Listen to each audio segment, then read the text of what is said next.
pagi, Bapak, Ibu, dan juga rekan-rekan dari KMMB. Kembali lagi bersama dengan kami di webinar series yang kami adakan secara rutin di hari Jumat pukul 9 hingga pukul 10 pagi, membahas mengenai strategi, kemudian planning, dan kali ini berkolaborasi bersama dengan Ijma Ans Indonesia. Jadi pada pagi hari ini, lanjutan dari seri sebelumnya, kita di minggu kemarin kita membahas mengenai strategi diversifikasi dan juga performanya. Nah, pada pagi hari ini lebih membahas mengenai implementasi dari diversifikasi itu tadi, strategi diversifikasi itu tadi. Dengan cara apa kita bisa melaksanakan strategi diversifikasi. Kali ini, speaker yang akan mengisi pada webinar pada pagi hari ini ada 3 orang. Ini sangat spesial karena sebelumnya biasanya hanya terdiri dari 2 orang.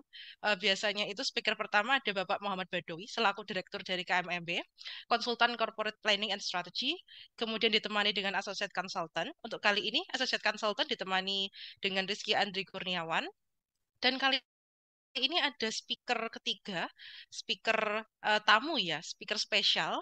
Ini hasil kolaborasi dengan Ijma Ans Indonesia baru istilahnya terrealisasi pada pagi hari ini. Ada Bapak Audi Rifki selaku Senior Financial Planning Analysis and Business Partner at Indico yang akan memberikan sedikit materi terkait dengan mergers, acquisition, and takeovers. Dan mungkin karena keterbatasan waktu dan untuk mempersingkat waktu pada pagi hari ini, kita langsung mulai webinarnya. Dan sebelumnya saya perkenalkan dulu, saya Bilqis Aldila Batubara selaku moderator pada webinar pagi hari ini akan memandu jalannya acara webinar hingga pukul 10 pagi hari. Dan mungkin langsung saja kepada speaker satu, ada Rizky Andri Kurniawan. Selamat pagi, Rizky. Selamat pagi, Mbak Dila. Apa kabar? Baik. Mas Rizky juga bagaimana kabarnya? Alhamdulillah baik, Mbak Dila. Oke, mungkin bisa langsung dimulai ya, Mas, untuk webinar pada pagi hari ini membahas mengenai mergers, acquisition, and takeovers. Baik, terima kasih untuk opening speech dan kata pengantarnya, Mbak Dila. Selamat pagi, Bapak, Ibu, dan rekan-rekan dari KMMB. Hari ini kita akan membahas terkait dengan merger akuisisi dan takeover ya. Ini juga sebagai materi lanjutan ya dari seri 7 sebelumnya yang membahas terkait dengan diversifikasi. Baik, bisa dilanjutkan.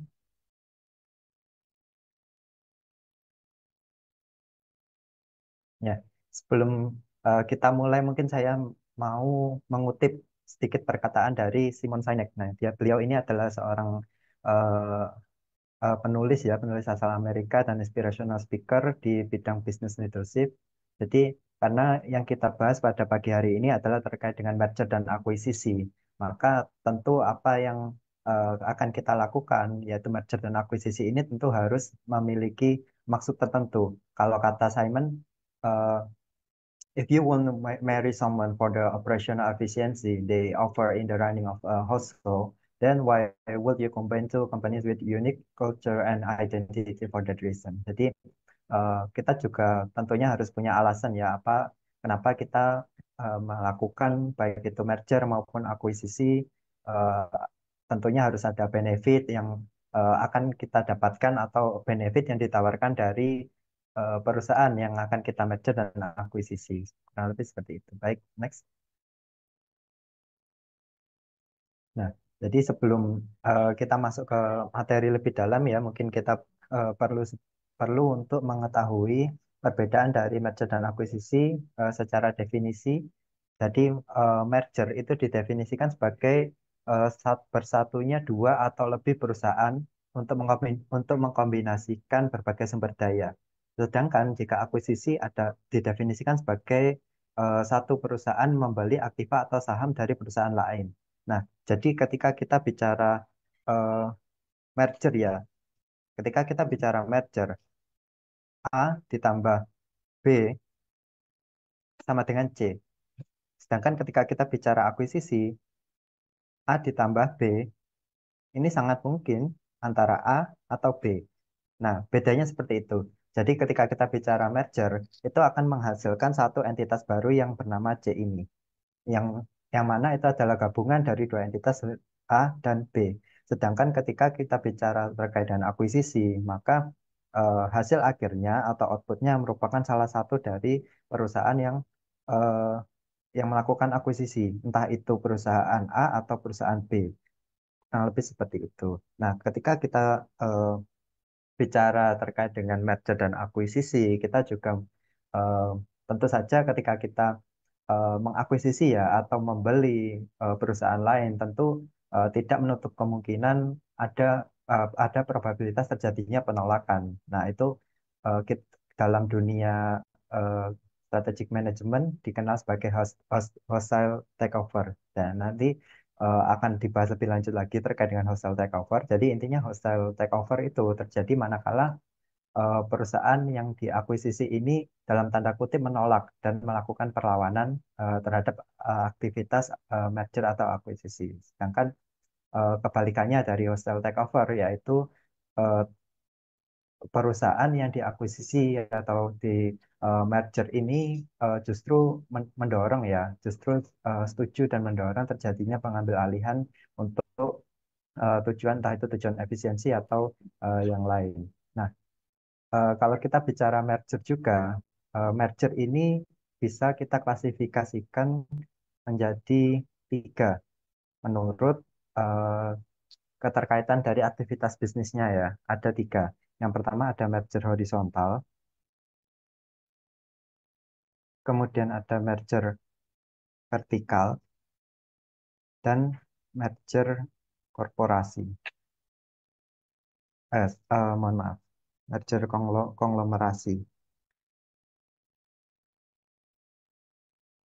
Nah, kalau kita bicara merger, ada tiga jenis merger yang mungkin bisa yang kita ketahui ya. Ada merger horizontal, yaitu di mana eh, bisnis-bisnis yang eh, bersatu itu merupakan perusahaan-perusahaan yang berasal dalam lini bisnis yang sama.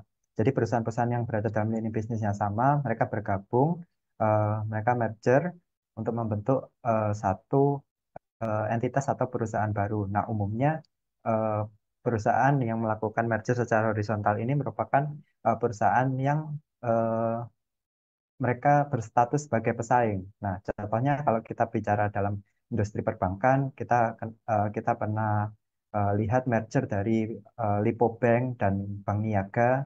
Nah, contohnya seperti itu.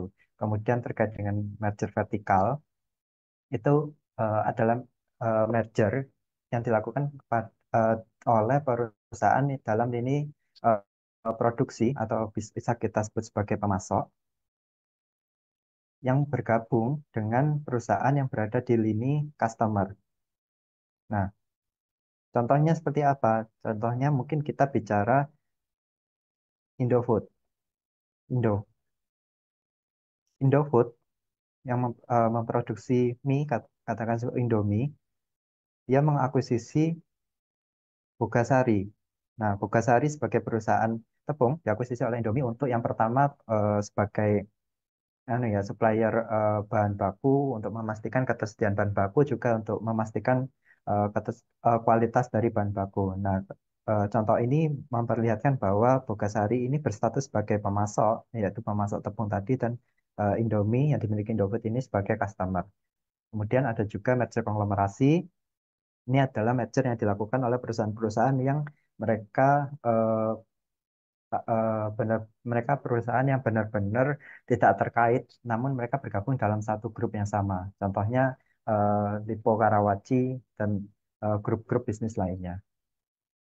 Nah, kalau kita bicara merger, tentu saja seperti yang sudah saya sebutkan sebelumnya ya, perlu kita ketahui adanya beberapa faktor pendorong yang eh, menuntut perusahaan untuk melakukan merger atau akuisisi. Nah, yang pertama mungkin terkait dengan sumber daya, terkait dengan sumber daya, terkait dengan SDA. Jadi ketika katakan sebuah sebuah bisnis ingin masuk dalam industri baru atau dengan industri yang belum mereka masuki sebelumnya, mereka tidak memiliki ketersediaan sumber daya sehingga eh, ketika mereka melakukan pengembangan secara internal, tentu itu merupakan sesuatu yang costly dan cukup beresiko. Sehingga salah satu pilihannya untuk mendapatkan sumber daya ini adalah dengan melakukan merger dan akuisisi terhadap perusahaan yang sudah ada di industri tersebut dan punya sumber daya yang yang dikatakan mumpuni, sehingga baik itu dari segi resiko kemudian waktu untuk penyediaan sumber daya itu eh, dapat dikurangi dengan apa namanya dan bisa lebih efisien, kurang lebih seperti itu. Juga terkait dengan ketidakpastian bisnis ya yang berkurang dengan kita melakukan merger dan akuisisi, sebab ketika kita ingin masuk ke pasar baru katakan atau industri baru namun kita tidak berpengalaman di sana, saya sangat ingat istilah dari Pak Baidowi ya, kalau kita ingin mengejar kuda, kita juga harus menunggangi kuda. Nah, kuda mana yang akan kita pakai? Semisal katakan kita ingin masuk ke pasar di negara baru, nah, di negara di Asia, kita ingin masuk ke pasar Asia, ya kita eh, perlu mencari kuda di pasar Asia juga. Kita tidak mungkin atau mungkin akan sangat costly dan sulit, sangat beresiko ketika kita eh, membuat kuda kita sendiri ketika kita ingin bermain di pasar Asia tadi. Kemudian ada juga yang kedua tadi, yang kedua tadi terkait dengan risiko ya, terkait dengan resiko, kemudian terkait dengan biaya yang mungkin timbul atau yang akan sangat besar ketika kita melakukan pengembangan secara internal. Kemudian yang keempat itu barrier to entry. Nah, barrier to entry ke pasar, alasannya juga sama seperti yang disebutkan tadi terkait dengan yang diilustrasikan seperti mencari kuda untuk mengejar kuda. Nah, next.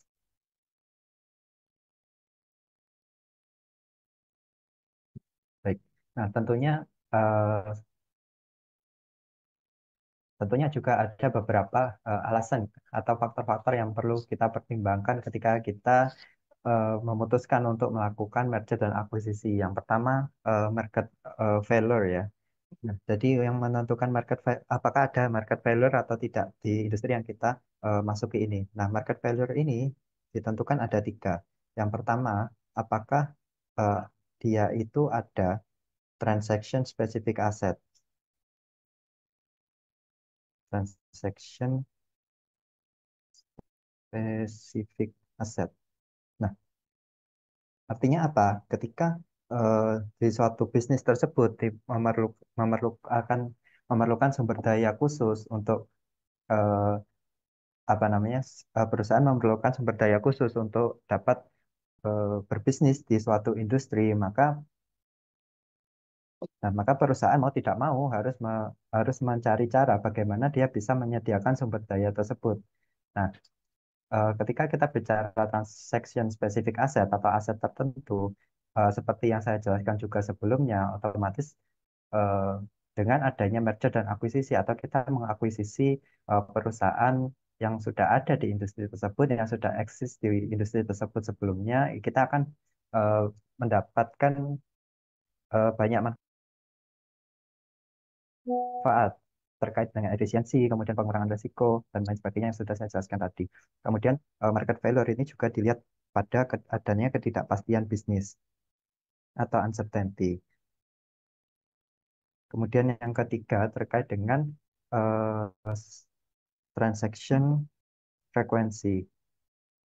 Ketika kita bicara eh, bisnis ya, tentunya kita nggak bisa lepas dari hubungan bisnis kita dengan bisnis yang lain. Contohnya yang tadi eh, kita bicara Indomie, maka kita nggak bisa lepas dari pemasok bahan baku untuk mie instan, yaitu tepung ya, terkait dengan pemasok tepung. Nah, seberapa sering isi Indomie membeli tepung atau membeli bahan baku dari eh, pemas dari dari pemasok, itu juga dapat menjadi alasan ya atau sesuatu yang perlu kita pertimbangkan ketika kita akan melakukan merger dan akuisisi. Nah, semakin sering kita melakukan transaksi, otomatis biaya yang kita keluarkan atau transaction cost yang kita keluarkan juga akan semakin sering keluar atau semakin tinggi.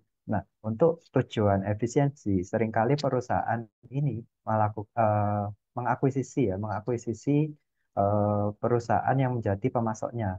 Contoh, contohnya kita juga masih bisa pakai eh, perusahaan Indofood tadi dengan produknya dengan anunya Indomie yang mengakuisisi Bogasari sebagai supplier tepung. Sehingga ketika eh, Bogasari itu menjadi bagian daripada Indofood untuk menyokong keberlangsungan bisnis Indomie, maka biaya transaksi yang keluar di sana tidak akan keluar kemana-mana. Kalau kita bicara praktik holding subholding, kita kenal dengan istilah side off. Jadi biaya yang keluar dari Indofood ke Bogasari itu nanti juga tetap akan kembali ke holding, sehingga perputaran uang kita tidak keluar dari ekosistem kita seperti itu. Kemudian yang kedua, yang perlu kita perhatikan adalah seberapa tinggi hambatan untuk masuk atau barrier to entry dalam suatu industri. Nah, alasannya juga sama, tentu seperti yang saya jelaskan sebelumnya, yaitu kalau kita ingin mengejar kuda, kita juga harus menunggangi kuda. Nah, masalahnya kuda mana yang perlu kita gunakan untuk mengejar kuda, untuk mengejar kuda yang ingin kita kejar. Kurang lebih seperti itu. Jadi, ketika barrier to entry terhadap suatu industri ini tinggi ya, eh, tentu saja kita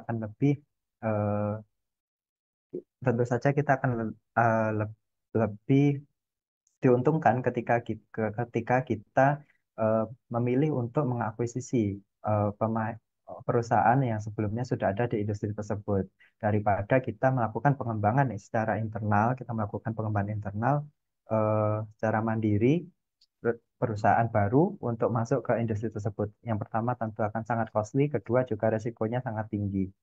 Nah, kemudian yang ketiga terkait dengan komitmen dalam penyediaan sumber daya.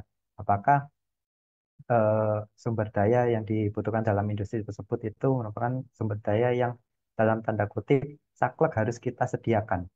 Nah, sumber daya yang dimaksud di sini juga termasuk sumber daya yang tangible dan intangible, tentunya baik itu bahan baku, termasuk juga seperti sumber daya manusia, itu juga termasuk ketika ketika kita memilih untuk melakukan merger atau akuisisi pada perusahaan yang sudah ada pada industri sebelumnya, tentu akan lebih mudah bagi perusahaan kita. Kemudian yang perlu diperhatikan selanjutnya adalah terkait dengan teori keagenan. Nah, mungkin ini juga sudah disampaikan di webinar seri sebelumnya terkait dengan teori keagenan ya. Ketika kita melakukan merger atau akuisisi ya terutama, maka akan terjadi perubahan secara struktur dari perusahaan yang diakuisisi. Nah, seringkali ketika praktek akuisisi ini berlangsung, proses pasca akuisisi yang terjadi ini akan banyak membutuhkan waktu untuk melakukan sinergi. Kenapa?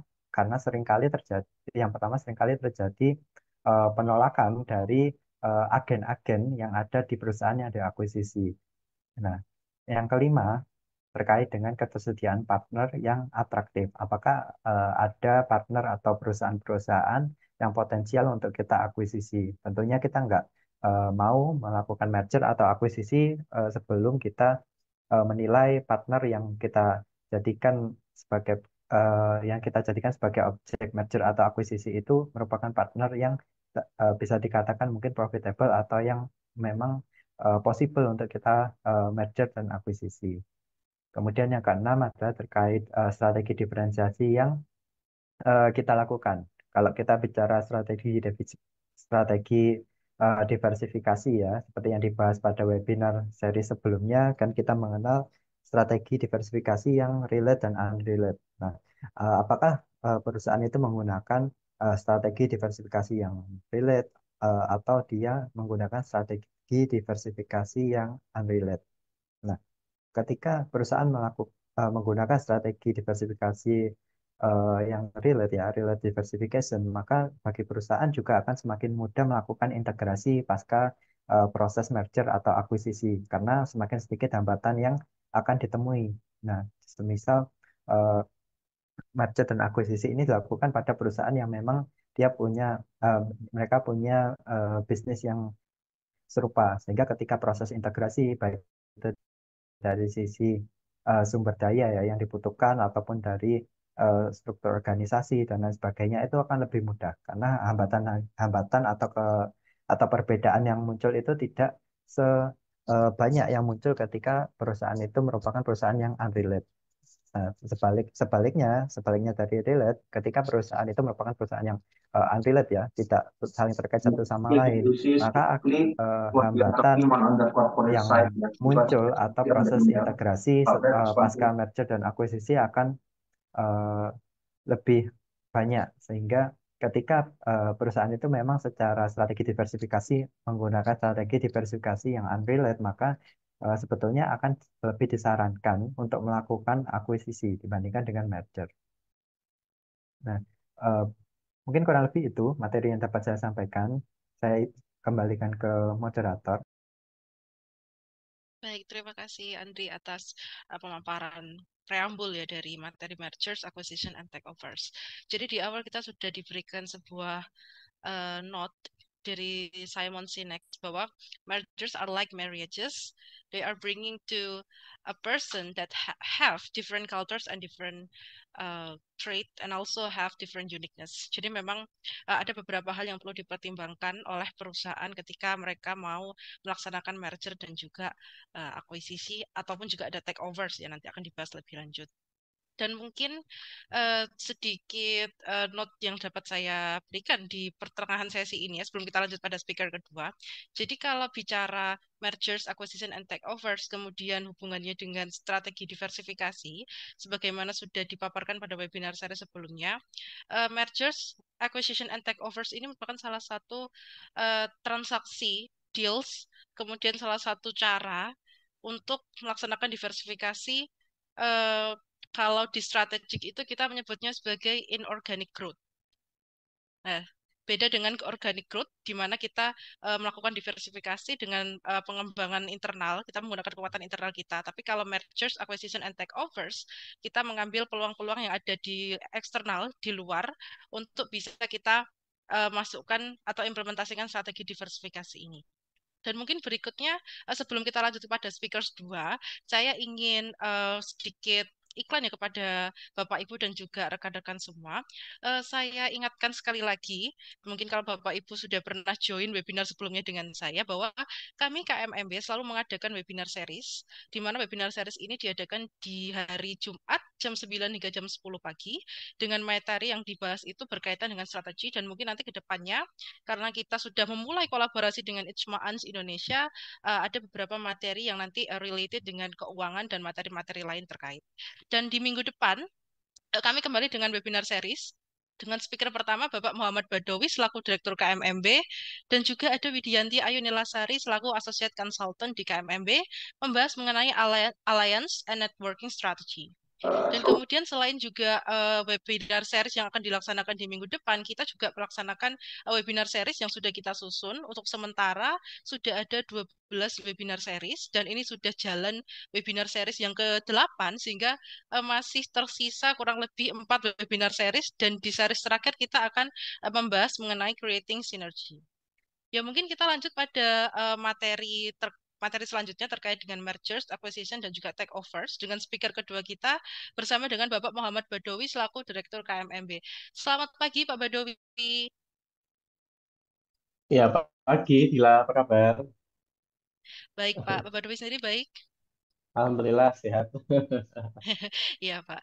Mungkin juga ini Pak langsung bisa dimulai Pak untuk lanjutan materi mergers, acquisition, and takeovers karena kita juga ada keterbatasan waktu gitu. Jadi silakan Pak Badawi.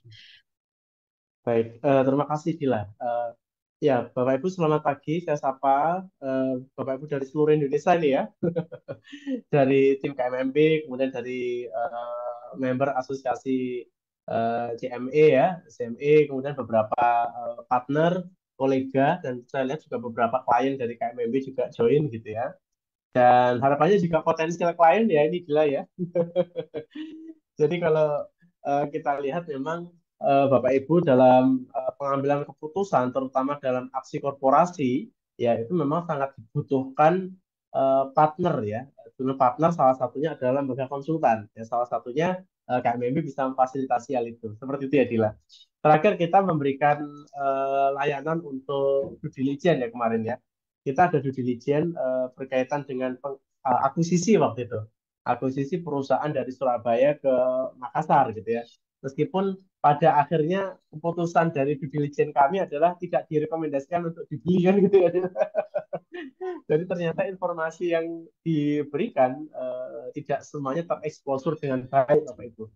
Nah, oleh karena itu hati-hati ya di dalam proses aksi korporasi kita harus bisa benar-benar mendapatkan informasi secara jelas. Nah, itu oleh karena itu materi hari ini menjadi penting untuk kita bahas gitu ya. Jangan sampai kita membeli kucing dalam karung gitu ya. Oke, nah tahapan di dalam kita melakukan aksi korporasi, terutama merger dan akuisisi, Bapak Ibu, itu yang pertama adalah kita perlu tentukan target selection kita. Ya, sebetulnya kita dalam diskusi ini menyebut target yang akan kita akuisisi namanya PTA ya, Bapak Ibu. Oh, sorry, PTB. Ya, PTB ini yang akan kita akuisisi, PTA yang mengakuisisi, ya, gitu ya. Jadi supaya nanti kita punya pandangan yang sama, PTA ini yang beli gitu ya. Nah, ini yang beli, ini targetnya. Gitu. Nah, di tahap pertama kita harus bisa menentukan perusahaan apa yang harus kita beli. Kalau tadi disinggung sama Andri di dalam merger horizontal Bapak Ibu itu sebelumnya yang namanya merger horizontal itu adalah persaingan gitu ya. Supaya persaingan kita bisa kita kurangi ya kita akuisisi saja, kita beli gitu. Contohnya Bank Lipo membeli Bank Niaga. Nah, akhirnya Bank Lipo bisa mengurangi pesaingnya satu kan gitu ya. Nah, kemudian Michelin ya, Michelin itu membeli akuisisi sahamnya apa namanya Masa ya gitu ya. Itu sekitar 80%, 80% saham sehingga Michelin bisa dikatakan menjadi salah satu pemain ban besar gitu ya di dunia. Dan dengan adanya transaksi sekitar 6,2 triliun itu membeli 80% saham, akhirnya yang terjadi adalah secara sistemis dia juga mendapat saham akuisisi 20% dari PT Penta Arta Impresi. Akhirnya dia mendapatkan akses untuk pasar utama ban di Indonesia. Nah, ini menjadi target. Nah, jadi ketika kita kembali di tahun waktu reformasi tahun 98 ya, ada aktivitas merger 4 bank besar ya, yaitu ada bank Exim ya, ekspor impor, kemudian ada bank dagang negara BDN, kemudian ada bank Bumijaya dan bank terakhir itu bank pembangunan Indonesia di merger pada tanggal 2 Oktober itu jadilah Bank Mandiri sekarang. Nah, Bank Mandiri ini menjadi salah satu bank yang aktifannya besar sekali. Waktu itu pasca merger sampai ketemu itu 1.200 triliun waktu itu ya. Dengan karyawan pada saat itu gabungan itu sekitar lebih dari 35.000 karyawan. Nah, ini nanti akan kita bahas. Post merger juga menjadi masalah ya. Seperti kemarin BSI, kita juga gabungan dari bank-bank syariah tiga besar itu rasanya tapi masih rasa satu bank yang sama gitu ya. Nah, ini menjadi satu tantangan setelah merger nanti kita evaluasi. Nah, jadi Bapak Ibu pada proses target, selain kita menentukan siapa target kita, apakah kita mau bermain horizontal, artinya kita kurangi pesaing kita, ya, atau kita mau hilir, ya, tadi disinggung Indofood, akuisisi Bogasari gitu ya, sehingga distributornya kita ambil gitu, atau itu juga bisa kita lakukan gitu ya. Nah, di dalam proses ini yang perlu kita perhatikan adalah tim dari internal perusahaan, mulai dari tim corporate development, ya, tim bisnis ya. Kemudian kalau ada juga tim bisnis unit untuk akuisisi, bahkan juga external advisor. Nah, ini yang peran kami di KMMB bisa menjadi external advisor dalam proses penentuan target itu. Nah, setelah proses target itu kita lakukan, Bapak Ibu, maka tahap berikutnya adalah kita lakukan valuasi. Ya, di dalam valuasi kita perlu melakukan yang pertama adalah perkiraan nilai. Ya, value dari perusahaan yang akan kita beli itu berapa? Apakah kita perusahaan yang kita beli itu overprice ya, artinya sebetulnya secara book value itu ya nggak begitu besar, tapi dia menjual dengan sangat besar dengan catatan wah kita sudah dapat izin OJK, kita sudah dapat lisensi internasional, atau bahkan kita punya jumlah merchant. Kalau kita bicara startup ya, kita sudah banyak orang yang install aplikasi kita. Nah, itu akhirnya apa yang terjadi? Dijual overprice ya. Sehingga kalau PTA ya, PTA ini mau beli PTB, maka yang dilakukan adalah membeli dengan harga premium. Ya, harga premium itu harga yang lebih mahal daripada nilai buku perusahaan tersebut. Nah, ini sering terjadi, ya, sering terjadi. Tapi kadangkala kalau jual beli itu antar entitas atau antar afiliasi gitu ya, biasanya dijual dengan harga diskon. Soalnya nanti kaitannya sama pajak, ya kaitannya sama pajak. Kalau kita jual belinya harga mahal, ya pasti perusahaan B akan membayar pajak gitu ya. Nah, tapi jangan lupa perusahaan A itu juga akan mengakuisisi baik aset maupun hutang dari perusahaan B kalau kita akuisisi. Ya, sehingga kita harus perhatikan Bapak Ibu kenapa sih harus ada merger akuisisi? Kalau istilahnya Dila tadi ada pengembangan organik dan anorganik. Nah, ini kan anorganik gitu ya. Nah, padahal kalau kita bicara anorganik, tidak selalu merger akuisisi Bapak Ibu. Itu yang harus dicatat. Jadi ada dua pola yang saya perhatikan di dalam transaksi itu. Yang pertama, kalau kita merger akuisisi ya, artinya kita membeli equity, ya, kita membeli equity perusahaan target. Tapi ada juga beberapa transaksi itu membeli asetnya, ya, membeli aset, tidak merger atau tidak akuisisi. Itu contohnya perusahaan entah itu apa ya, perusahaan Unilever ya, yang beli Sarwangi itu ya. Nah, itu yang dibeli bukan equity Bapak Ibu, tapi yang dibeli adalah asetnya. Sehingga ketika waktu itu ada berita bahwa perusahaan teh Sariwangi bangkrut, ya tetap kita lihat di pasar Unilever tetap jualan Sariwangi karena pabriknya yang lain. Ya. Jadi yang tutup adalah equity ya perusahaan itu, tapi karena kita nggak beli equity nggak ada masalah bagi kita, karena yang kita beli asetnya, pabriknya, ya seperti itu. Nah, eh, Bapak Ibu, jadi menjadi pilihan-pilihan aksi korporasi ya, pilihan aksi korporasi terkait dengan merger akuisisi itu menjadi salah satu pertimbangan yang sangat fundamental. Kita harus hati-hati betul ya. Eh, jadi ada skemanya selain equity model juga ada aset model itu juga bisa kita lakukan. Nah, kembali ke valuasi tadi Bapak Ibu. Di dalam valuasi memang kita akan melibatkan banyak tim ya, mulai dari corporate development, corporate finance, human resource kita, eh, bagian akuisisi dan external advisor. Nah, bagian SDM ini penting ya. Ada satu contoh sekarang saya bicara real case ya. Contoh mergernya Pelindo ya. Pelindo itu dari Pelindo 1, 2, 3, 4 sekarang di merger jadi Pelindo saja gitu. Nah, pertanyaan berikutnya bagaimana kita melakukan manpowernya yang dulu di 4 tempat ya, Pelindo 1, 2, 3, 4 masing-masing anggaplah punya 5 direksi. Nah, kalau di total ada 20 direksi ya, gila ya. Nah, sekarang jadi satu. Artinya misalnya Pelindo sekarang ada 5 direksi misalnya, ada 15 yang tidak punya tempat. Nah, maka pengelolaan human resource ini hati-hati betul. Karena jangan sampai kita ingin mendapatkan apa namanya tujuan kita kehilangan sumber daya sekarang. Nah, sudah ada konflik dan lain-lain. Tapi alhamdulillah kita perhatikan di Pelindo placement people ini berjalan smooth gitu ya. Jadi ada yang di Indo, ada yang di subholding gitu ya. Jadi lebih smooth ya. Itu memang high risk tapi kita bersyukur itu salah satu merger yang smooth yang bagus. Nah, di dalam valuasi ini memang salah satu concern yang harus kita perhatikan itu adalah nilai dari batas bawah dan batas akhir Bapak Ibu. Ya, jadi misalnya kita batas akhir sebuah nilai perusahaan itu di sini. Terus batas atasnya di sini. Tapi ketika kita sederhananya kita membeli barang dengan harga batas bawah, artinya kita membeli dengan harga diskon. Ya. Nah, tapi ada kalanya karena kita biasanya kita melakukan merger atau akuisisi itu karena mencari sinergi Bapak Ibu. Ya. Ketika kita mendapatkan nilai sinergi, maka sebetulnya eh, karena kita bicara valuasi ya, coba di slide berikutnya.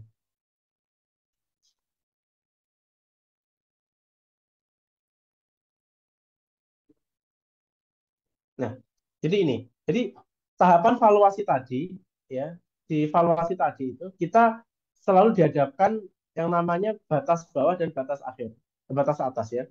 Batas bawah itu adalah nilai valuasi standalone ya. Kalau standalone itu eh, apa namanya equity ya, equity ditambah liability dikurangi cash. Nah, itu adalah standalone value. Jadi ketika kita membeli secara standalone value itu sebetulnya harga diskon sebetulnya. Nah, tapi kadangkala supaya perusahaan B itu mau menjual equity-nya ke perusahaan A, biasanya perusahaan A itu mau beli dengan harga beli atau secara premium, ya lebih mahal. Nah, tapi jangan lupa ketika kita membeli sebuah bisnis, tadi ada Indofood membeli Bugasari gitu ya, Bank Lipo membeli Bank Niaga. Di situ ada yang dimaksud sebagai nilai sinergi Bapak Ibu. Ya. Nilai sinergi ini adalah value yang akan kita peroleh setelah kita melakukan integrasi atau sinergi. Ya. Atau contoh lain, di Indofood ya, waktu itu Indofood Sukses Makmur itu mengakuisisi grupnya grup Tirta Bahagia yang air minum dalam kemasan dengan merek Klub. Nah, setelah kita membeli merek Klub, apa yang terjadi? Kita tidak perlu satu sistem distribusi sendiri untuk jualan Klub, tapi kita bisa memasukkan produk Klub di dalam sistem distribusi Indofood produk. Ya, nah itulah yang kita sebut sebagai strategic business group. Ya, jadi ketika Bapak Ibu melakukan merger atau melakukan akuisisi, sebetulnya Bapak Ibu akan menambah ya ruang lingkup ekonomi yang pernah kita bahas adalah economy of scope, ya, supaya strategic business group kita lebih optimal nilainya. Nah, seperti itu. Ya, sehingga kita bisa mendapatkan revenue lebih banyak lagi. Oke, mohon dibantu ke slide sebelumnya. Nah, jadi setelah valuasi kita lakukan Bapak Ibu, maka kita lanjutkan ke tahapan due diligence. Jadi uji tuntas. Uji tuntas itu mulai hulu sampai hilir kita cek semua, gitu ya. Jadi mulai dari bagian IT, bagian legal, jangan sampai kita membeli perusahaan ternyata secara legal dia melanggar banyak aturan. Ini repot juga. Kemudian ini ada satu tambahan lagi yang terpenting itu tax ya. Mungkin beberapa orang dicampur di sini ya di finance. Tapi yang terpenting lagi itu tax ya, pajak. Kita pernah punya apa namanya punya punya klien gitu ya. Itu punya masalah gitu soal soal pajak itu juga repot juga. Akhirnya ya nggak usah dibeli karena potensi kekurangan pajaknya luar biasa besar juga. Gitu. Nah, ini kan menjadi tantangan Bapak Ibu. Nah, semua exposure di dalam eh, due diligence itu harus benar-benar dibuka. Ini saya diingatkan tim saya di depan saya jangan disebut. Kan nggak sebut nama ya Bapak Ibu ya. Nggak ada masalah ya Dila ya.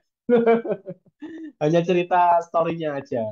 Yang kalau saya sebut Indofood tadi kan bagus-bagusnya. Kalau yang negatif-negatif saya nggak sebut nama. Karena soal etis ya. Tapi kasus kayak gitu ada Bapak Ibu. Jadi ketika due diligence itu harus di benar-benar dibuka ya, exposure-nya dibuka. Nah, kadangkala PT yang kita beli itu menutup-nutupi informasi yang itu akan mengganggu proses transaksi jual beli itu. Nah, makanya kita perlu pihak eksternal yang mana pihak eksternal ini benar-benar akan objektif dalam memberikan penilaian. Ya, yang memang akhirnya pasti itu akan menguntungkan bagi perusahaan A yang akan beli tapi merugikan PT B. Ya, jadi tapi harus disampaikan ya supaya nilai dari transaksi itu menjadi lebih optimal gitu. Nah, berikutnya implementasi. Nah, itu timnya juga banyak ya. Tapi secara umum implementasi ini tadi sudah disinggung sama Mas Andri gitu ya. Ada dua situasi dalam implementasi itu. Ya, yang pertama adalah eh, implementasi yang berjalan lancar, yaitu kita sebut sebagai friendly take over ya, friendly take over. Atau juga dalam prakteknya itu tidak gampang, artinya alot, transaksinya alot karena dewan direksi atau biasanya komisaris ya, dewan komisaris itu tidak setuju dengan adanya transaksi ini, maka itu kita sebut sebagai hostile takeover ya. Tidak setuju, susah alot. Nah, nanti kita bahas. Kalau friendly takeover gampang gitu ya. Bahkan kalau perlu jual aja dengan harga diskon, nggak masalah. Karena masih kolega atau masih afiliasi bisnisnya, nggak masalah. Hanya soal perpindahan equity, nanti konsolidasi laba usaha sehingga akumulasinya lebih besar gitu ya. Itu tidak masalah. Tapi yang menjadi tantangan adalah ketika implementasi ini berjalan alot atau kita sebut sebagai hostile takeover, apa yang akan kita lakukan? Nanti ada beberapa opsi yang bisa kita lakukan. Nah, yang terakhir adalah evaluasi. Nah, evaluasi ini adalah lesson learn, pembelajaran yang bisa kita lakukan supaya dalam transaksi-transaksi berikutnya akan berjalan lebih lancar. Karena prosesnya selalu sama, Bapak Ibu ya. Prosesnya selalu sama. Oke, berikutnya. Oke, tadi sudah kita bahas ya. Jadi dalam transaksi ada yang namanya adalah nilai sinergi, ya. Jadi percuma kita membeli barang dengan harga yang misalnya premium lebih mahal, tapi kalau nggak ada sinergi ya percuma kita melakukan merger akuisisi. Ya, tadi disinggung sama Andri bahwa dalam merger itu salah satunya adalah seperti perkawinan gitu ya. Kalau satu ditambah satu menjadi dua itu bukan merger gitu ya. Tapi kalau satu tambah satu menjadi tiga, menjadi empat, menjadi lima, itulah merger. Nah, ini sebagai nilai sinergi. Itu bisa dimaknai dengan growth pendapatan yang optimal atau juga pengurangan cost yang sangat efisien seperti itu. Oke, berikutnya. Nah, ini ada satu fenomena atau metode yang bisa kita perhatikan Bapak Ibu. Kalau tadi friendly takeover semua berjalan lancar, tidak ada masalah ya. Kita makan apa namanya makan seafood bareng, semua beres, tanda tangan beres gitu ya. Transaksi lancar gitu. Tapi ketika transaksi itu alot, nah ini menjadi catatan ya. Dan sekali lagi saya ingatkan PTA ini yang beli ya. Kemudian PTB ini yang target ya, target yang akan dibeli. Nah, yang pertama hostile takeover ini adalah dari sisi PTB. PTB ini nggak mau dibeli oleh PTA, alot gitu ya. Maka PTB itu bisa direkomendasikan atau melakukan 6 aktivitas ini. Nah, ini rahasianya ini ya. Jadi secara profesional nanti akhirnya apa? PTA ini nggak jadi beli, tidak jadi beli karena yang pertama diberikan pil racun. Wah, ini kalau Mbak Dila mau beli roti tapi di dalamnya ada pil racunnya pasti menolak ya, nggak jadi dibeli. Gitu. Nah, apa ini pil racun? Pil racun ini kita membuat sebuah skenario, gitu ya. Kita membuat sebuah skenario sehingga transaksi ini tidak menarik. Transaksi ini tidak menarik, ya. Bagaimana caranya? Salah satunya kasih harga diskon. Nah, sehingga ketika dikasih harga diskon, maka secara valuasi ini akan terdilusi, ya. Ekuitasnya akan turun, sehingga nggak menarik, ya. Itu yang pertama. Yang kedua, kita bisa lakukan adalah front geo defense. Jadi, contoh gini, ketika misalnya saya perusahaan tepung gitu ya, PTA ini PTB perusahaan tepung, PTA ini produksi kue, ya kue butuh tepung gitu ya. Nah, PTA supaya HPP perusahaannya itu tidak tinggi, perusahaan tepung ini mau dibeli.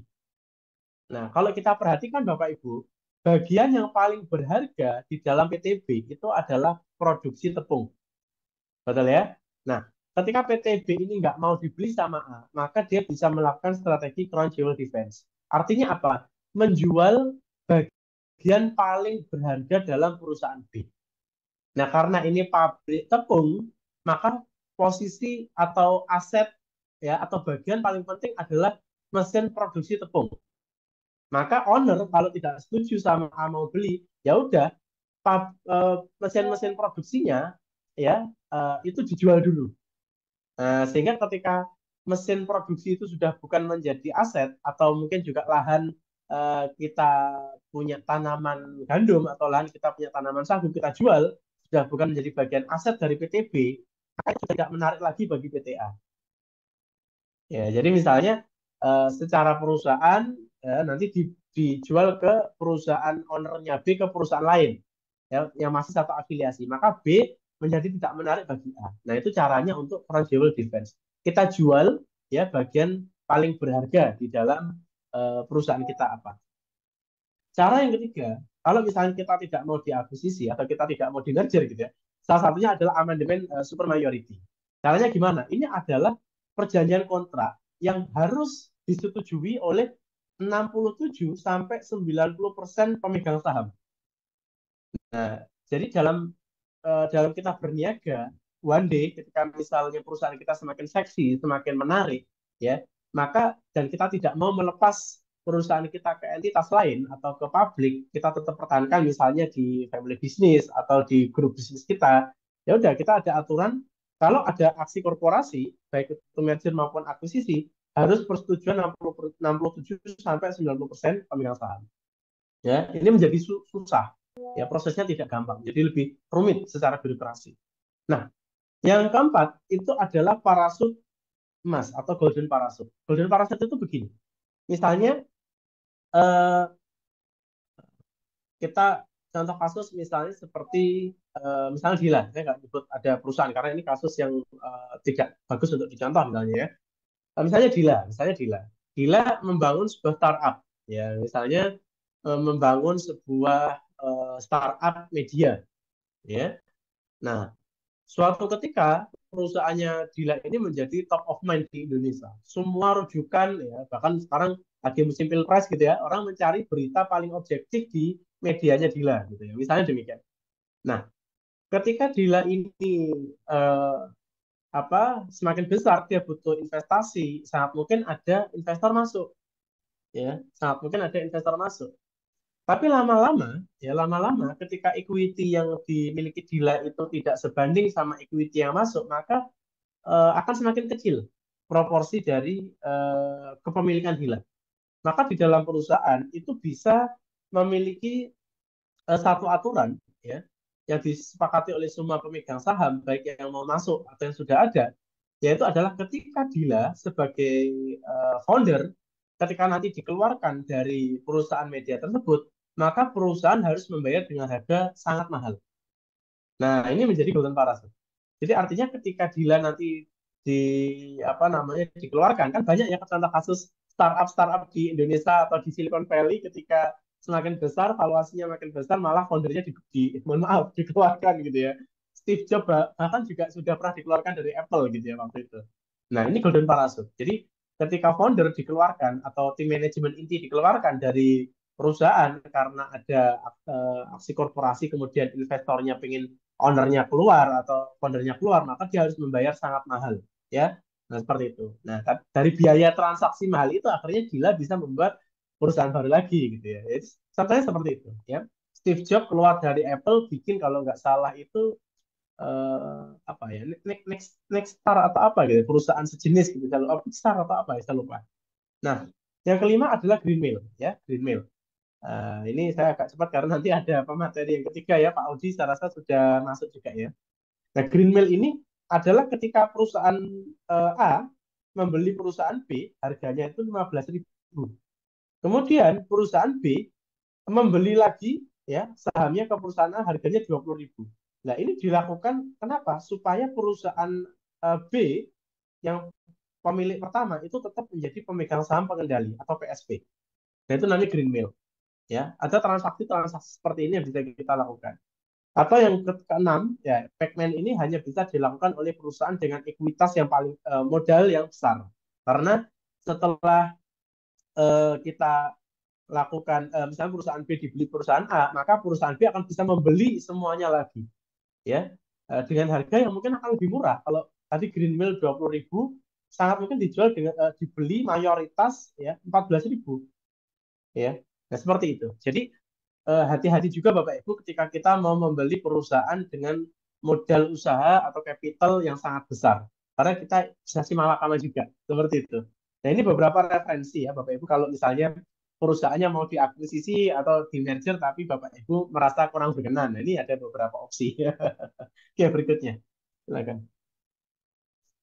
Nah, pertanyaan berikutnya adalah setelah kita sukses, ya, anggaplah ilustrasinya kita sukses dalam melakukan aksi korporasi, baik itu melalui merger atau melalui akuisisi.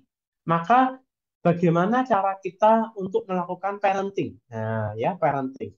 Parenting ini penting, Bapak Ibu. Kita harus bisa mempunyai strategi mendidik anak-anak kita kan begitu Pak, istilahnya.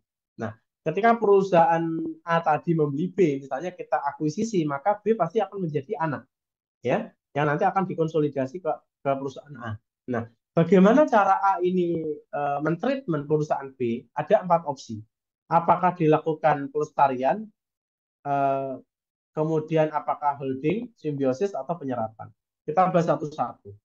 Ketika perusahaan B ini ya sudah benar-benar perusahaannya mumpuni, tadi kalau istilahnya Andri di merger konglomerasi, konglomerasi itu contohnya kalau kita perhatikan di catatan saya itu ada contoh kasus misalnya Lipo ya. Lipo di Karawaci itu dia mekanismenya adalah konglomerasi, jadi tidak berkaitan ya. Di Lipo Karawaci di data saya itu ada residential and urban development, ada hospital, ada mall, ada hotel, dan aset manajemen dan lain-lain. Ini benar-benar tidak terkait ya. Nah, ketika perusahaan kita tidak punya kompetensi di hospital, tapi kita butuh rumah sakit di kawasan kita, maka kita akuisisi rumah sakit di situ ya. Tapi rumah sakit itu akan menjalankan bisnisnya as usual. Maka itulah yang kita maksud sebagai pelestarian. Kebutuhan otonomi rumah sakit itu tinggi. Dan kebutuhan rumah sakit pada bisnis utama kita di Lipo itu rendah. Maka yang dimaksud strateginya adalah pelestarian. Biarkan. Ya, biarkan rumah sakit itu berjalan seperti pada umumnya. Gitu ya. Atau situasi yang kedua, ketika otonomi itu tinggi, ya, tapi dia juga butuh perusahaan induk. Jadi B itu pengennya otonomi karena merasa bisnisnya sudah firm, sudah mature, sudah bagus, SOP-nya sudah oke banget. Tapi kenapa B tadi mau diakuisisi sama A? Karena ada kebutuhan. Nah, ternyata ada udang di balik batu gitu ya. PT B masih butuh PTA, maka ketergantungan kepada PTA itu tinggi. Maka di situ ada namanya simbiosis. Nah, jadi tadi contoh kasusnya adalah ketika PT Grup Tirta Bahagia yang punya air minum dalam kemasan klub itu berkenan dibeli sama Indofood supaya apa? Ternyata perusahaan itu butuh SBG-nya Indofood ya, butuh strategic bisnis grupnya Indofood supaya klub itu bisa terdistribusi se-Indonesia Raya. Supaya klub itu tidak mengeluarkan investasi lagi untuk beli-beli kendaraan atau lain-lain. Nah, maka ketika klub itu dibeli sama Indofood, diakuisisi sama Indofood, dia dengan senang hati karena di situ ada simbiosis. Ya, dia juga bisa memanfaatkan ekosistemnya Indofood. Nah, seperti itu. Nah, situasi berikutnya adalah ketika otonominya itu rendah. Artinya ya sudah kalau perusahaan saya dibeli PTA, ya udah enaknya PTA mau ngapain silahkan. Tapi sebetulnya tidak ada ketergantungan, ya. Tidak. Nah, ini namanya holding. Nah, ini sering terjadi di BUMN saat ini, ya. Ada holding kalau di BRI ada UMI gitu ya, ada Ultramikro, di PT apa ada Edifood gitu ya. Ada Edifood, saya perhatikan ini ada dari PT grupnya Edifood juga yang hadir gitu ya. Ada holdingnya Pupuk Indonesia ya, Pupuk Indonesia. Nah, jadi otonominya itu relatif rendah. Artinya mereka beberapa kebijakan akan diserap atau beberapa kebijakan akan diambil oleh holding. Ya, beberapa kebijakan akan dikelola oleh holding. Jadi otonominya dikurangi. Misalnya sistem ERP, sistem SDM, sistem pemasaran diambil oleh holding. Tapi secara ketergantungan itu juga rendah. Jadi sebetulnya antara PTA dan PTB tidak ada ketergantungan gitu ya Bapak Ibu ya. Tidak ada ketergantungan. Contoh kalau di pupuk Indonesia ya, namanya pupuk petrokimia Gresik sama pupuk Kaltim ya nggak ada ketergantungan gitu ya, nggak ada hubungannya gitu. Nah, seperti itu. Makanya skenario holding yang tepat. Nah, yang terakhir adalah penyerapan. Penyerapan ini ketika otonominya rendah, tapi ketergantungannya tinggi, maka bisnisnya bisa kita serap. Ya, bisnisnya kita bisa serap. Jadi SDM-nya yang awalnya dikelola oleh masing-masing entitas, semua diambil, ya, diserap SDM-nya, hanya dikontrol di induk. Sehingga biaya dari SDM bisa kita kontrol, bisa kita kurangi. Rekrutmen dilakukan oleh induk, itu penyerapan. Atau bahkan logistik. PTB, PTC, PTD ya biasanya itu punya jalur distribusi sendiri-sendiri, maka biaya distribusi kita serap. Semua logistik distribusi diambil oleh A, menjadi bisnisnya A. Maka B, C, D bayarnya ke A. Nah, kemudian PTA melakukan pengembangan bisnis logistik dan nanti dijual ke PT B, C, D dengan harga murah. Ya, tidak seperti kita pakai vendor pihak ketiga. Seperti itu. Nah, maka kalau kembali ke pertemuan kedua, Gila pernah cerita tentang teori transaksi cost ekonomi, ya, TCE, maka di sinilah prakteknya. Ketika induk itu mengambil penyerapan salah satu cost, ya, misalnya cost logistik ya, dari PT B, C, D, dan PTA ini bisa menjual cost logistik kepada PT B, C, D dengan harga lebih murah, maka disitulah tujuan dari strategic management adalah kita mengurangi transaction cost, ya, kita mengurangi dari biaya transaksi. Saya rasa begitu, Dila. Ya, mungkin berikutnya atau sudah habis? Ya, silakan saya kembalikan ke Dila. Iya, terima kasih Pak Badawi atas insight yang sudah diberikan. Jadi tadi ada note juga ya yang sudah dijelaskan sama Pak Badawi, dan ini juga nanti ada kaitannya sama webinar series di hari-hari berikutnya. Salah satunya adalah bagaimana cara kita menilai perusahaan sebelum merger dan juga akuisisi itu deal. Itu ada kita menilai dari perusahaan itu dihitung secara stand alone sampai bagaimanakah ketika sudah digabung atau sudah dibeli itu sinerginya tercipta. Nah, pembahas mengenai sinergi ini mungkin nanti dibahas lebih detail di webinar series ke-12. Jadi webinar series terakhir untuk periode pertama ya istilahnya yang sudah kita susun, Creating Synergy. Jadi Bapak Ibu dan juga rekan-rekan dari KMMB bisa mengikuti webinar series hingga series ke-12. Kemudian untuk rekan-rekan dan juga Bapak Ibu yang menghadiri webinar series pada pagi hari ini, jika ingin belajar lebih dalam atau ingin mengulang kembali materi yang sudah kita sampaikan pada pagi hari ini, Bapak Ibu bisa berkunjung ke channel YouTube resminya KMMB Management Consulting Firm, dan juga di channel YouTube itu kami menampilkan seri-seri webinar yang sudah kita laksanakan sebelumnya dari seri 1 hingga seri ke-7. Jadi Bapak, Ibu, dan juga rekan-rekan yang baru join bisa istilahnya nggak ketinggalan lah sebelum nanti di seri ke-12 kita bahas mengenai creating synergy.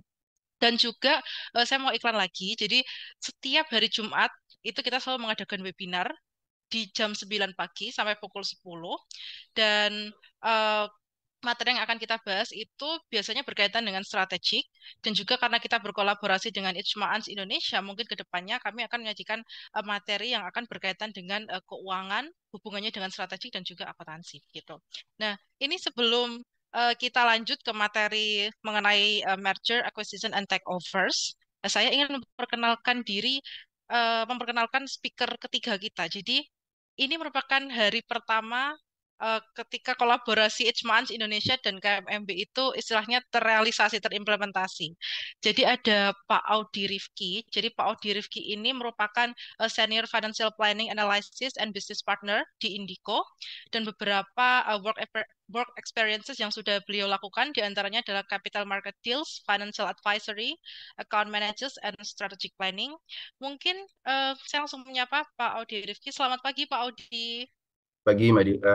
Thank you sebelumnya udah diundang untuk jadi pembicara hari ini. Kalau suara agak serak, sorry saya lagi recovery ini. Oke, Uh, semoga jelas ya. ya, sudah jelas ke Pak Audi. Oke. Mungkin langsung ke materi berikutnya berkaitan dengan mergers, acquisition, and takeovers. Bisa Ya. dibantu untuk penayangan slide, dan mungkin waktu dan tempat saya persilahkan ke Pak Audi. Oh iya, oke. Thank you Mbak Dila dan Pak Badawi tim KMMB. Teman-teman yang sudah hadir di webinar hari ini, thank you. Perkenalkan kembali, saya Audi, sekarang as Senior FVBP di Indico. Previously pernah menjadi Corporate Finance Manager dan juga salah satu investment banking team di salah satu IB House di Indonesia. Mungkin materi saya sebagai pelengkap aja, karena tadi dari Pak Badawi dan Mas Andri juga udah sangat komprehensif ya. Mungkin singkat slide satu ini lebih kayak mungkin gambar aja recent M&A di Indonesia bagaimana. Memang secara global headwinds itu memperlambat deal making secara keseluruhan dalam 6 bulan terakhir, dalam 6 kuartal terakhir, terutama setelah post-COVID ya. Namun memang di akhir 2023 ini memasuki 2024 sepertinya akan terjadi rebound. Walaupun kalau kita lihat memang kita lihat itu di grafik kiri bawah ya, dari 2021 sampai dengan 2023, ini deal di Asia Pasifik secara deal size dan juga number of transaction menurun, dan ini sebetulnya representatif juga di Indonesia. Lalu mungkin several notable M&A activity di 2023 mungkin yang cukup besar kemarin ya, teman Indonesia juga tahu ada Telkom ya, spin-off IndiHome ke Telkomsel. Itu size kalau tidak salah sekitar 58 triliun. Kemudian untuk perusahaan TBK beberapa yang akhirnya jadi keterbuka informasi itu ada subsidiarnya Krakatau Steel, itu kalau tidak salah pelabuhannya di daerah Cilegon sana itu oleh grupnya Prayogo ya, Chandra Asri. Kemudian juga ada akuisisi dari Semen Indonesia dan lain-lain. Nah, mungkin next aja Mbak Dila, atau share screenernya. Oke, tadi Pak Badowi memang sudah mention bahwa M&A activities ini untuk sinergi ya, untuk pengembangan bisnis. Tapi sebetulnya kalau kita tarik mundur lagi, tidak hanya untuk grow, tapi juga mungkin untuk bertahan di ekosistem yang berat, atau mungkin menjadi exit plan bagi sebuah group of company, whether itu sellernya atau buyernya. Ini kalau stagesnya sebetulnya kan kalau life cycle sebuah company itu kan dari saya coba bisa gambar di sini nggak ya kalau untuk oke. Kalau growth company itu kan kalau life cycle itu besar dibagi 4 ya, dari early growth stage, kemudian growth medium stage, lalu mature company dan declining ya. Sebetulnya di 4 tahap itu bisa terjadi M&A, whether dalam kondisi mau berkembang, misalnya di early atau mid stage ketika sebuah startup harus fundraise, itu juga sebetulnya kan bentuk merger and acquisition ya, atau akuisisi oleh financial investor, misalnya dalam hal ini VC atau mungkin small mid cap PE. Tapi ketika sudah di mature atau mungkin mid mature stage, ketika akan melakukan ekspansi regional atau mungkin tadi bahasa Pak Badawi juga vertikal dari hulu ke hilir, supply chain value chain yang lebih besar, juga bisa ada strategic partnership di sana sebagai alasan untuk grow juga. Tapi eh, di 4 stage itu juga bisa jadi sebetulnya kondisinya sedang distress. Dalam arti misalnya dalam early growth stage, financial investor melihat ini bukan investment yang sebetulnya baik, mereka plan to exit, akhirnya ada keluar dari situ. Atau mungkin ketika di mid mature stage, sebuah group of company, saya misalnya, aku ambil contoh Real Citibank kemarin, mereka punya retail business di Indonesia, dan beberapa negara di Asia Pasifik, cuma on the global headquarter mereka memutuskan untuk fokus retail bankingnya hanya di flagship country-nya, sehingga di negara-negara seperti Indonesia dan beberapa negara ASEAN lainnya mereka exit dan hanya fokus di corporate banking. Ketika itulah terjadi mungkin yang di kiri bawah ini, existing unprofitable segment atau geographic. Mereka melepaskan bisnis retail bankingnya kepada calon buyer, dalam hal ini di Indonesia kemarin PT UOB ya kalau tidak salah. Nah, itu di sisi growth dan sisi distressnya. Tapi sebetulnya ketika dalam posisi tengah-tengah nih, sebuah company itu perlu restrukturisasi organisasi, perlu menambah efisiensi. Artinya tidak ada keharusan sebuah justifikasi dilakukan M&A, sebuah M&A dapat terjadi. Itu bagaimana melihat kondisi, tadi minjem bahasa Pak Bado juga, inorganic growth-nya, inorganic activities-nya. Mungkin next, Mbak Dila, atau share screen. Nah, eh, ini singkat aja, ini mungkin simple ilustrasi sebetulnya kenapa harus M&A, kenapa harus anorganik.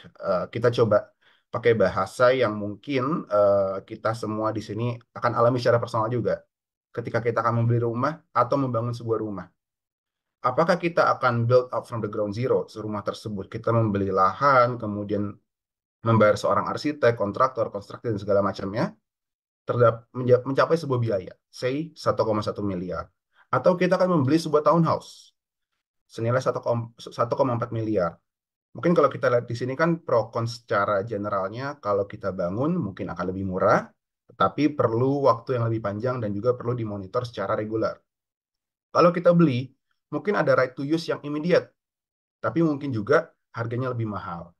Nah, ini kalau kita hubungkan ke stage of company growth ya, life cycle itu tadi early, mid, kemudian mid to mature stage, lalu mature hingga akhirnya declining stage. Itu juga bisa kita aplikasikan. Ketika kita build, artinya kita membangun sebuah startup from ground zero, venture build, kemudian kita harus menemukan product market fit-nya, kita harus menemukan customer-nya, kita harus tahu how to connect the supply chain antara supplier ke customer kita nantinya, atau kita beli pada sebuah titik. Dan pembelian pada sebuah titik ini tentu akan ada harga yang berbeda-beda.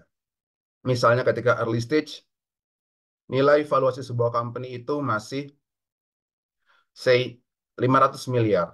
Tapi ketika mature stage, fair value company-nya sudah menjadi 2 triliun. Akan ada harga yang berbeda di setiap stage pembelian company tersebut. Sama kayak rumah kan, kalau kita beli rumah yang mungkin masih rencana pembangunan, masih iklan-iklan di brosur, atau rumah yang sudah jadi, tentu harga akan berbeda. Namun di sini, seandainya kita beli yang early stage, saya tadi harganya 500 miliar. Kalau di sudah mature, harganya 2 triliun. Itu mungkin fair value-nya. Tapi seringkali yang terjadi adalah, in general, ketika early growth stage itu akan ada premium yang lebih tinggi dari fair value company tersebut. Begitu juga dengan mature stage, on general, rule of thumb-nya, premiumnya cenderung akan lebih kecil, akan lebih dekat ke fair value-nya. Mengapa? Mungkin karena memang ketika early growth stage itu masih banyak sinergi yang dijanjikan, masih ada growth opportunity di sana, masih ada peluang peningkatan nilai sinergi yang mungkin tadi kalau Pak Badui sampaikan ada grafik ya, fair value, kemudian harga beli dan sinergi value-nya. Dibandingkan dengan mature stage company yang mana bisnisnya sudah matang, sudah clear, customer base-nya, sudah tahu supply chain-nya, semakin sedikit inovasi untuk di tweak, tentu premium yang dibayarkan cenderung akan lebih kecil. Dan karena memberikan kepastian yang lebih jelas ke belakangnya. Dan tentu itu sudah mendekati declining stage-nya apabila nanti sang acquirer atau hasil company post merger tidak dapat melakukan rebound untuk tetap di atas dan akhirnya mencapai sunset dari growth stage company tersebut. Mungkin boleh slide berikutnya.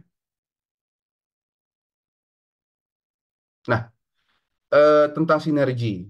Memang M&A ini, merger acquisition ini sering dipropos dan dilakukan sebagai cara untuk mencapai sinergi yang tentu secara langsung mempengaruhi premium dari biaya pembelian itu sendiri.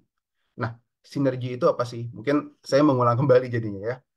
Sinergi adalah sumber improvement dalam efisiensi untuk sang acquirer, untuk sang pembeli, dan juga sang bisnis yang dibeli, atau kedua-duanya. Efisiensi ini perlu dijadikan bersama antara dua bisnis, dan sinergi itu harus menjadi selalu cost saving rather than peningkatan revenue. Ya, mengapa? Karena memang ketika sinergi yang cost saving itu lebih mudah untuk diidentifikasi. Mungkin contohnya, tadi Pak Badawi mention kan kalau sebuah Indofood ya, kemudian beli pabrik misalnya, atau Unilever beli pabrik, mereka yang tadinya harus bayar ke third party vendor, mereka sekarang punya supply chain sendiri, pada akhirnya ada cost sinergi di situ. Tapi lain dengan revenue sinergi. Ketika kita membeli misalnya, kalau beli pabrik mungkin itu lebih cenderung cost sendiri. Tapi seandainya kita ekspansi perusahaan, em, ya saya industri FMCG, kemudian membeli produk lokal yang sudah punya brand brand ownership sendiri, punya punya nama besar sendiri, belum tentu revenue sinerginya akan langsung terjadi. Belum tentu produk yang dimiliki ini complementing dengan produk yang di acquire, atau mungkin belum tentu ada common market atau market baru yang bisa di-grab. Karena balik lagi, revenue itu hubungannya dengan customer itu lebih per se lebih ada ketidakpastian dibandingkan dengan cost yang kita bisa kontrol sebagai group of company. Nah, dua tadi itu operasional sinergi. Dari financial sinerginya mungkin kalau garis besar kita bisa melihat secara debt structure.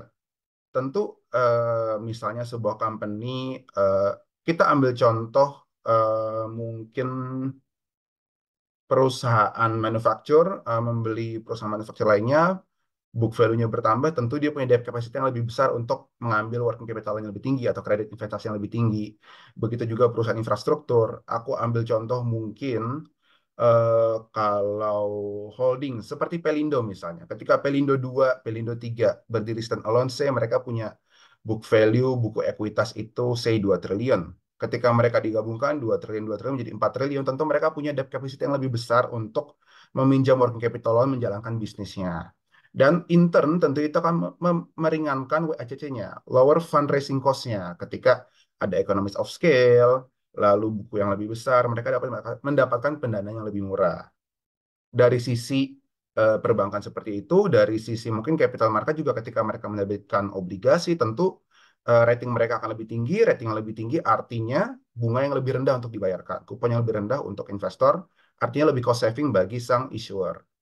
Dari sisi tax, mungkin ini sedikit kompleks, ada unusable tax loss. Andainya target acquirer ini memiliki tax benefit karena tidak punya profit, karena kan di Indonesia juga ya, seandainya perusahaan yang belum mencatatkan net profit itu punya tax loss carry forward yang bisa dimanfaatkan, itu mungkin bisa menjadi sebuah nilai plus bagi sang acquirer apabila itu adalah sesuatu yang ditargetkan. Atau mungkin tax shield, perusahaan yang diakuisisi adalah perusahaan dalam industri-industri yang memiliki tax allowance secara regulatory. Itu mungkin bisa jadi salah satu alasan sinergi. Nah, poin yang menarik di sini berdasarkan report BCG ya, on practical secara average seller sang penjual itu memiliki share yang lebih besar dalam synergy value. Ini menarik karena tesis sebuah acquirer membeli company itu untuk mencapai synergy value bagi group of companies ya kan. Tapi ternyata in practice seller itu cenderung memiliki porsi sinergi yang mungkin lebih besar. Mengapa? Karena eh, kembali ke kalimat awal tadi, sinergi yang lebih mudah diidentifikasi, lebih mudah kredibel itu adalah cost synergies, di mana ketika seorang seller melepaskan sebagian kepemilikan dalam sebuah bisnis, tentu dia akan berbagi cost di situ. Contoh misalnya, seller adalah group of company, dia majority shareholder, kemudian melepas menjadi seorang minoritas, P&L grupnya tentu yang tadi di konsol menjadi hanya part of minority interest di situ. Biaya-biaya yang tadinya dikeluarkan sendiri mungkin sekarang jadi dibagi berdua apabila dalam bentuk joint venture. Sedangkan dari sisi buyer seringkali mungkin memang sinergi ini merupakan estimasi yang dilakukan untuk menjustifikasi transaksi tersebut, yang meningkatkan harga premiumnya. Yang ketika post deal integration, apabila mungkin tidak ada external advisor yang mendorong dengan baik, tidak ada internal kontrol yang baik dalam menjalankan eksekusi sinergi post dealnya itu, sehingga akhirnya sinergi revenue itu tidak dapat terbentuk. Mungkin boleh next slide. Nah, kalau tadi Pak Badawi sudah mention, Andri sudah mention, dalam anime itu banyak pihak yang terkait, salah satunya external advisor, selain in-house team ya. Ini mungkin beberapa external advisor yang biasanya di-engage dan involve dalam sebuah proses end-to-end untuk menjaga transaksi yang smooth.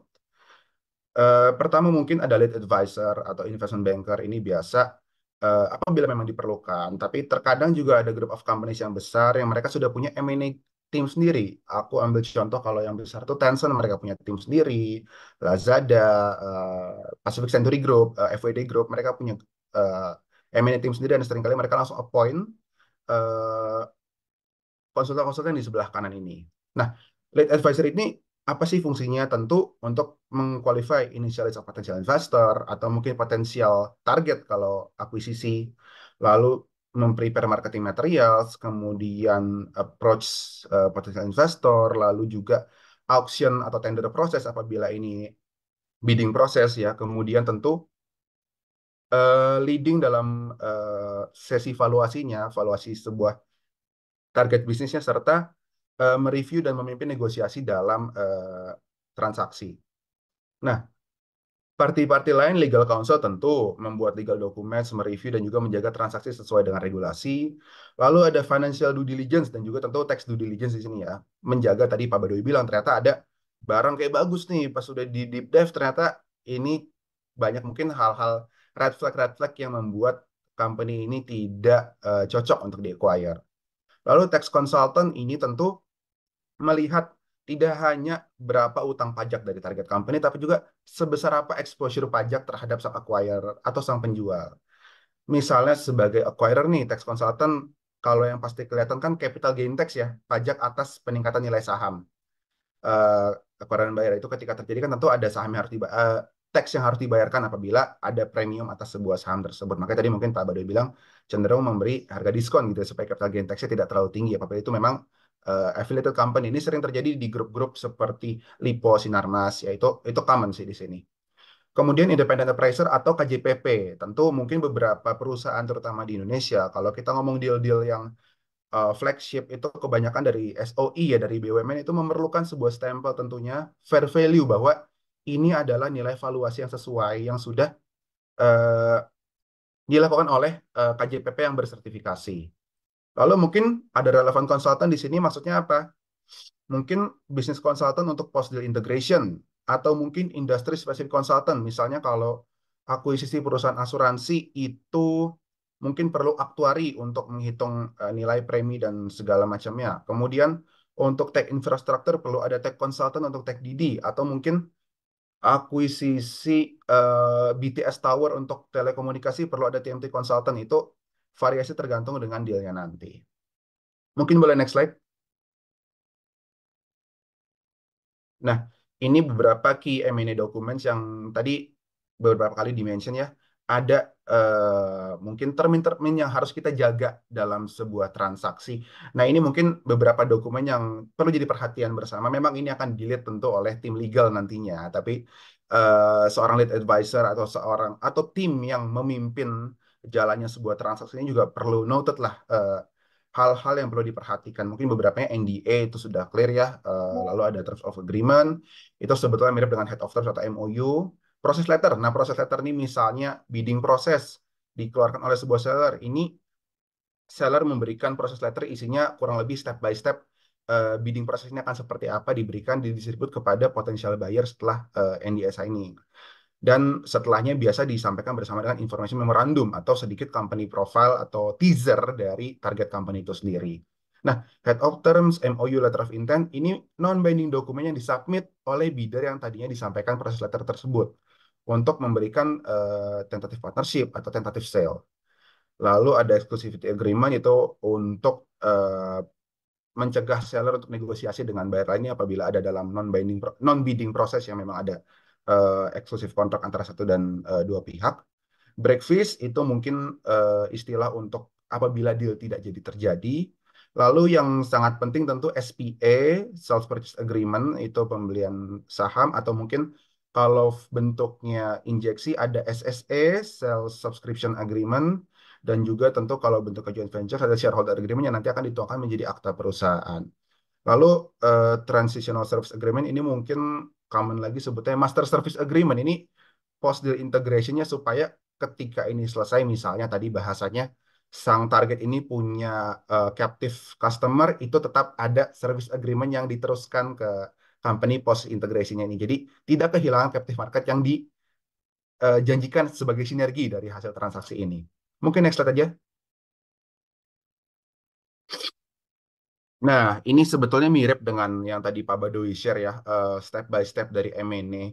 Mungkin sedikit kasih color di sini, kurang lebih M&A itu oke, bisa 4 bulan, bisa 3 bulan, tapi rule of thumb mungkin 6 bulan paling singkat, bisa lebih panjang apabila memang banyak faktor, misalnya due diligence yang panjang atau negosiasi yang cukup ketat antara seller dan buyer, atau mungkin justru lebih awal lagi pemilihan bidder yang tidak ketemu-ketemu, tidak cocok-cocok.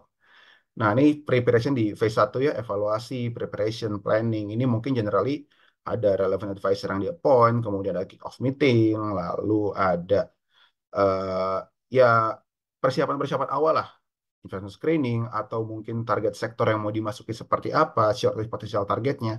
Kalau di sell side, mempersiapkan data room, kemudian mempersiapkan marketing dokumen untuk jualan, lalu mungkin untuk company yang cukup punya modal, mereka melakukan vendor due diligence. Itu apa? Jadi mereka sudah membayar advisor untuk mempercantik perusahaannya, melakukan due diligence terlebih dahulu, sehingga ketika nanti calon buyer masuk, sudah punya data set yang lebih lengkap, yang harapannya bisa mempercepat proses M&A tersebut. Lalu tentu shortlist potential buyer. Nah, phase 2-nya ini preliminary bidding ya. Pertama tadi kan ada NDA, kemudian dari sisi buy side-nya memilih target-targetnya nih. Lalu eh, menyampaikan letter of intent, non-binding agreement yang menyatakan bahwa saya berniat untuk membeli perusahaan Bapak. Dan juga NBO, non-binding offer. Nah, dari sell side juga sama.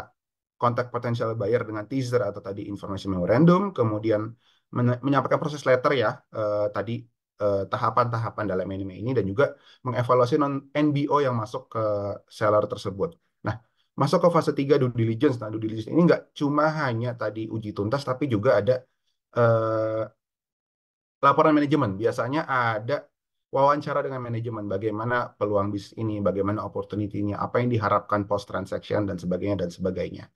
Sell side dan buy side-nya ya mengikuti ya, ada due diligence, kemudian valuasi, lalu dari sell side tentu VDR, data yang lebih lengkap, serta dari seller biasanya menyampaikan conditional SPA dan juga conditional SSA.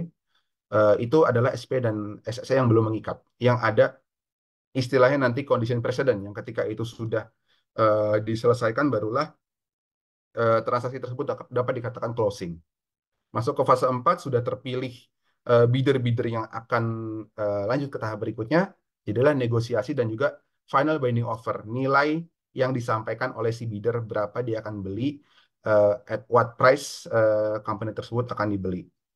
Lalu akhirnya masuk ke dokumentasi yang closing, yaitu tentu finalisasi dokumen-dokumen, kemudian penandatangan akta, establishment company baru apabila itu bentuknya JV, atau mungkin share security agreement apabila itu company yang memang sudah existing. Dan tentu setelahnya ada post-deal integration yang akan lebih panjang lagi nantinya. Mungkin next boleh? Nah, oke. Ini terkait, oke, valuasi. Nah, mungkin ini slide terakhir dari saya, nanti setelahnya kita diskusi aja. Eh, Sedikit color aja tentang valuasi yang biasa dilakukan dan mungkin multiple yang biasa digunakan di apa namanya transaksi ya. Sebetulnya valuasi ini apa sih? Tadi kan kita bahas soal harga sebuah perusahaan atau sebuah bisnis ya. Nah, kita mungkin lihat dulu dari kiri ini, siapa sih yang bertanya seberapa besar yang perlu dibayarkan untuk nilai minority atau seberapa besar yang perlu dibayarkan untuk majority ownership. Memang biasanya kalau minority ownership itu kan kalau untuk pasar saham terbuka ya, equity research analyst atau capital market analyst itu mau melihat nih perusahaan-perusahaan TBK kan beli kan kecil-kecil lah di bawah 5% kalau kita saham di bursa itu mereka tuh yang melihat apa namanya comparables kayak gini. Tapi kalau misalnya sebuah transaksi gitu ya yang whether itu significant minority atau mungkin majority shareholder itu kan biasa oleh tadi lead advisor, M&A team, kemudian finance sponsor atau mungkin private equity, venture capital itu mungkin ngelihatnya sisi yang kanan ini. Nah, valuation method yang digunakan tuh apa sih? Sebetulnya kan dua ya. Multiples dan juga fundamentals. Ini yang umum. Multiples tentu ada trading comparables. Trading comparables itu tadi mungkin kalau perusahaan-perusahaan TBK di industri tertentu, misalnya sektor perbankan, multiples yang common itu berapa kali. Nah, kalau untuk majority ownership biasanya nggak hanya melihat perusahaan TBK, karena tentu size company perusahaan TBK dan dengan perusahaannya mungkin akan diakuisisi belum tentu sama gitu ya. Biasa melihat comparable transaction yang sudah terjadi sebelumnya. Nah, itu memang data yang tidak disclose secara publik, tapi tentu beberapa portal kan ada ya kalau kita subscribe dan sebagainya, serta informasi dari market. Sebetulnya berapa kali multiple sih transaksi-transaksi yang mirip dengan transaksi yang akan dilakukan ke depan ini. Nah, secara fundamental itu biasanya tentu DCF, discounted cash flow ya, kita tarik future cash flow sebuah company menjadi present value-nya ditambah terminal value jadilah enterprise value dari sebuah company tersebut ya. Mungkin kalau untuk PE biasa ada leverage buyout-nya. Berapa perlu mereka bayarkan untuk mencapai investasi minimum bagi si LPGP-nya gitu ya. Ketika PE invest itu kan dia sebagai financial investor bukan sebagai strategi yang akan long term ya. Mungkin dia 6-7 tahun akan exit. Jadi dia bisa hitungkan ketika dia menerima capital dari sang limited partner tuh seberapa besar, berapa minimal dia harus masuk ketika nanti 7 tahun ke depan dia exit, itu menghasilkan return yang favorable bagi sang investor. Nah, kalau kita tarik multiples ini yang common nih ada apa aja sih? Sebetulnya banyak, tapi kita coba yang umum itu ada revenue multiples, EBITDA multiples, price to earning ratio, price to book value, dan juga mungkin non-financial multiples. Nah, biasa dipakainya di mana sih? Kalau EV revenue ini sering kali di company-company yang fast growing, yang belum ada earnings yang mungkin revenue itu masih ke driver di startup-startup. Kalau dulu sebelum WinterTech prior 2023 mungkin masih bisa enterprise value to monthly active user atau subscription based, tapi post winter ya semua sekarang ngelihatnya sales atau revenue. EV to EBITDA itu multiple yang standar dipakai, mungkin kalau nggak EV to EBITDA, EV to EBIT ya, tapi karena depresiasi amortisasi itu kan non cash basis, seringkali EV EBITDA ini yang digunakan untuk measure kemampuan company dalam generating cash untuk menjalankan operasionalnya. Lalu price to earnings ini biasa digunakan untuk industri yang mungkin udah stable gitu ya, yang mana leverage-nya itu similar. P ini kalau biasa kalau di bursa kan memang kita ngeliat price to earnings ya, tapi mungkin industri-industri yang common tuh P itu kalau kayak F&B industry gitu ya, itu biasa pakai PE karena mereka punya margin yang clear.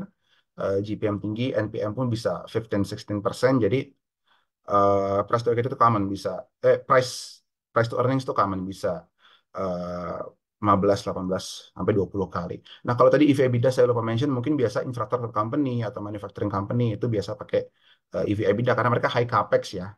DNA-nya itu menjadi mungkin kurang tepat kalau dimasukkan dalam perhitungan valuasi ini. Lalu price to book value itu mungkin biasa kalau real estate gitu ya, melihat seberapa besar net asset value yang ada dimiliki oleh perusahaan real estate tersebut, atau mungkin perbankan seberapa besar equity value dari perbankan tersebut, karena itu kan menggambarkan modal yang bisa dikeluarkan oleh bank untuk memberikan pinjaman ya.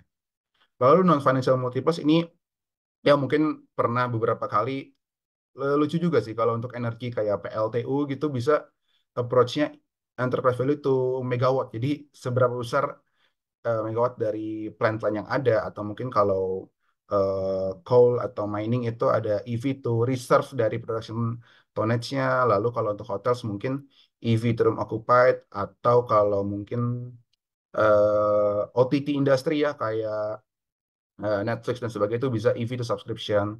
Banyak metrik-metrik non financial yang mungkin bisa dieksplor juga untuk menilai sebuah company. Walaupun memang fundamentalnya kita balik ke P&L lagi ya, whether itu revenue, EBITDA, dan earnings pada akhirnya.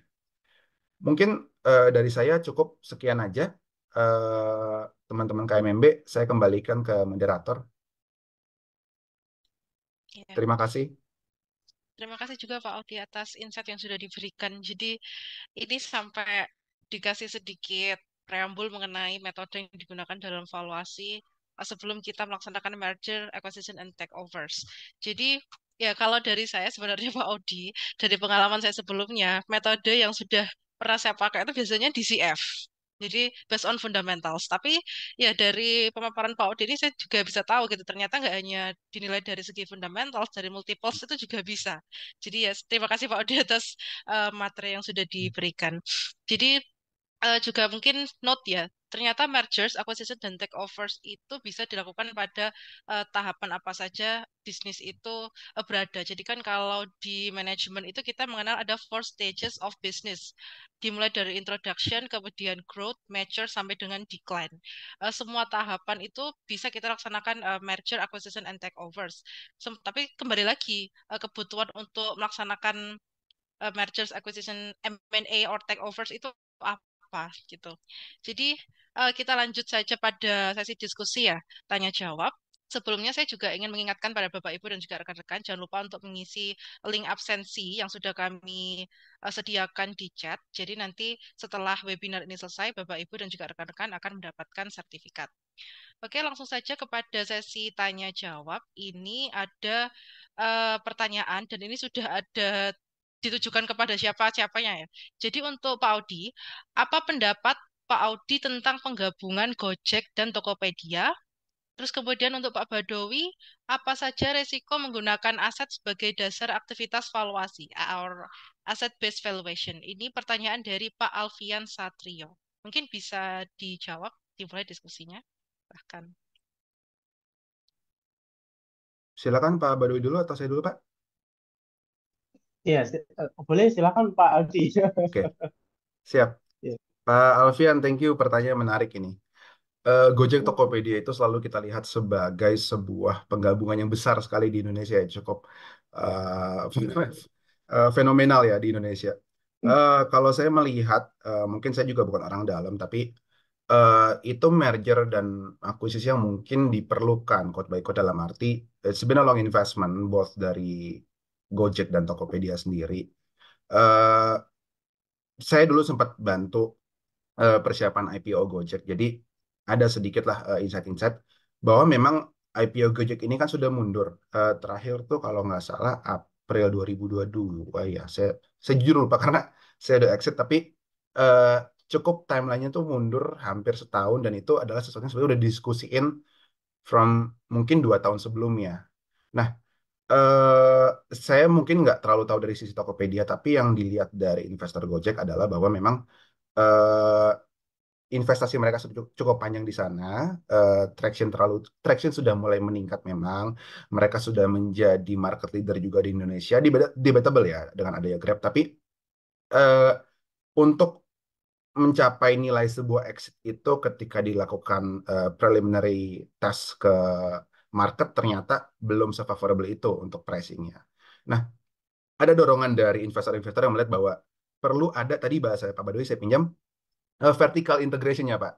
Bagaimana Gojek ini sebagai fokusnya 3PL bisa membesarkan bisnisnya mungkin instead of harus bisa bangun bisnis baru kan mereka punya banyak SBU ya business unit mereka bisa merge dengan player besar lain Tokopedia. Nah di sini kan sebenarnya ada sinergi dari Gojek itu sebagai captive logistiknya Tokopedia dan Tokopedia juga captive marketnya Gojek untuk pengiriman-pengiriman ya. Terlebih lagi dengan posisi di Indonesia ini kan e-commerce pada saat itu masih tight banget ya. Selain Tokopedia dan Shopee masih ada Lazada, masih ada Bukalapak, beberapa nama dan Bukalapak waktu itu baru IPO. Nah, Tokopedia Gojek ini sebetulnya menjadi sebuah merger yang tadi saya bilang harus untuk mencapai size value besar itu sendiri. Kemarin kan waktu IPO tuh target dana 17 triliun, tapi ternyata yang masuk 13, triliun ya untuk Goto. Nah, itu pun sudah dibantu dengan adanya merger Tokopedia. Balik lagi itu sebuah instruksi dari financial investornya sih kalau saya lihat bahwa ada tekanan Ya, untuk most segera likely. exit. Most likely. Ya, tadi ada. Enggak saya itu. Ini saya Alvin yang tanya. Most likely, Pak. Saya cukup bilang gitu. Thank you. Apa ya? Ya, ya mungkin semoga menjawab sih. Cuma mungkin tambah istilah lagi di dunia startup ini kan juga itu hal yang sangat apa ya, dynamic ya. Ternyata setelah dilakukan IPO itu exit shifting kan revenue menjadi profitability, mereka harus cutting banyak SBU, ada beberapa SBU yang akhirnya di carve out dibeli sama startup lain juga. Ada yang akhirnya ditutup dan sekarang juga Tokopedia akhirnya quote by quote dilepaskan ke TikTok Group ya. Jadi sangat benar-benar apa ya dynamic sekali sih startup ini. Ya saya ngeliat itu adalah sebuah cara untuk exit bagi sang financial investornya.